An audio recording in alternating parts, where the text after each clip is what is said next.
अस्सलाम वालेकुम। PHP के 9th ट्यूटोरियल में आपको खुश आमदीद कहता हूँ और आज के इस ट्यूटोरियल में हम अपनी कंडीशनल स्टेटमेंट्स को आगे पढ़ेंगे।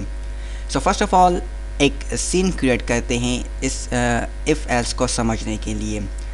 रियल लाइफ से एग्जांपल उठाते हैं कि लेट्स अज्यूम कि आप दोस्त बैठे हुए हैं और प्लानिंग कर रहे हैं मूवी देखने की। तो आप मुझसे कहते हैं कि अगर मेरे पास 500 रुपये हुए तो मैं मूवी देखने चलूँगा, और अगर 500 रुपीज़ नहीं हुए तो मैं नहीं चलूँगा। आई गेस कि ये जो सिनेरियो है आपको अच्छे तरीके से समझ आ गया होगा, क्योंकि ये हम अपनी रेगुलर लाइफ में करते रहते हैं। ऐसे आप कोई भी कंडीशन बना सकते हैं इफ़ एल्स के लिए। सो अब अगर हमें इसे प्रोग्रामिंग में इम्प्लीमेंट करना हो तो वो हम किस तरह से करेंगे। ओके, फर्स्ट ऑफ ऑल हम एक वेरिएबल बनाते हैं जिसको मनी का नाम देते हैं। अगर हमारा मनी 500 हो, यहाँ पर मैंने क्या किया है, एक वेरिएबल बनाया जिसको मैंने मनी नाम दिया है एंड उसकी जो वैल्यू है वो मैंने 500 रखी है। ओके जी, अब यहाँ पर हम अपनी कंडीशंस लिखते हैं। इफ़ एल्स कि अगर ये वाली कंडीशन ट्रू हो तो हमारा ये वाला ब्लॉक चलेगा, और अगर हमारी ऊपर वाली कंडीशन गलत हो जाए तो ये वाला ब्लॉक रन होगा।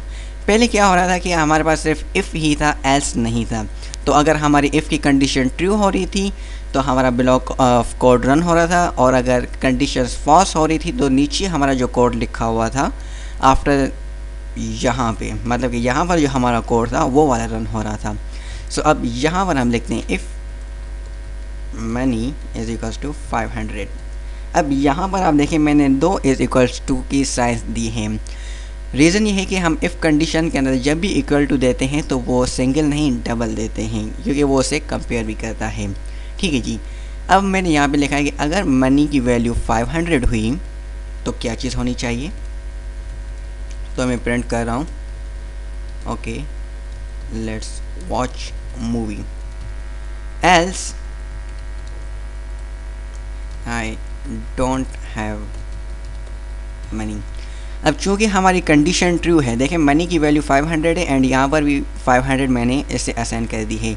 अब इसे चेक करते हैं और देखिएगा कि ये वाली जो मतलब कि ये वाली जो इको की स्टेटमेंट है ये वाली रन होगी। मैंने यहाँ पे आकर रिफ़्रेश किया और देखिए ओके लेट्स वॉच मूवी। ये इसलिए क्योंकि हमारी ये वाली कंडीशन ट्रू है। लेकिन अगर मैं इसे 300 कर दूँ एंड सेव करता हूँ तो फिर देखें कि क्या होता है। रिफ़्रेश किया और देखें आई डोंट हैव मनी। इससे हमें ये पता चला कि इफ़ एंड एल्स होती है। अब इसे हम अपनी रियल लाइफ एग्जांपल के साथ कंपेयर करने की कोशिश करते हैं कि प्रोग्रामिंग में हम इसे कहाँ कहाँ पे यूज़ करते हैं। लास्ट वीडियो में मैंने आपको बताया था कि जब आप फेसबुक पे लॉगिन करते हैं तो जब आपके पासवर्ड और यूज़र नेम सही होता है तो इफ़ वाली कंडीशन चलती है और आप अपनी प्रोफाइल में स्विच हो जाते हैं। एल्स में क्या होता है कि जब आप गलत यूज़र नेम एंड पासवर्ड देते हैं तो आपके पास एरर आता है। वो जो हमारे पास हैंडल की जाती है वो इफ़ एल्स के थ्रू हैंडल की जाती है। यहाँ पर एक और चीज़ मैं आपको बताना चाहूँगा। यहाँ पर आप देखें ओके लेट्स के बाद मैंने यहाँ पर एपोस्ट्रॉफी यूज़ की है। अगर मैं यहाँ पे सिंगल कोटेशन यूज़ करता, जो कि मैं अपने प्रीवियस लेक्चर्स में आपको समझा चुका हूँ, अगर मैं यहाँ पे इस इको के साथ सिंगल कोटेशन यूज़ करता तो यहाँ पर मेरे पास एरर आता, क्योंकि ये देखें यहाँ पर ये हमारी कोटेशन स्टार्ट हो रही है एंड यहाँ पर ये क्लोज हो रही है। इन केसेस में हम लोग क्या करते हैं कि यहाँ पर एक बैकस्लैश दे देते हैं ताकि ये वाला जो हो हमारा एस्केप कर जाए। इस स्लैश का मतलब होता है ये हमारे पास एस्केप के लिए होता है आई गेस, वरना आप गूगल करने से कि ये किस लिए होता है। ठीक है जी, अब जो है हमारी एग्जैक्टली वैसे ही काम करेगी। ठीक है जी, अगर ओके फर्स्ट से 500 पे रखते हैं और ये देखें हमारी परफेक्टली काम कर रही है। लेकिन अगर मैं ये स्लैश नहीं दूँ फिर देखते हैं कि क्या होता है, और ये देखें हमारे पास एरर आ गया। सो अगर इन चीज़ों का भी आपने ख्याल रखना है। आगे हम देखेंगे कि इफ़ एल्स इफ़ अगर हमारे पास मल्टीपल कंडीशंस हो तो हम क्या करेंगे। So guys, thank for watching and don't forget to subscribe.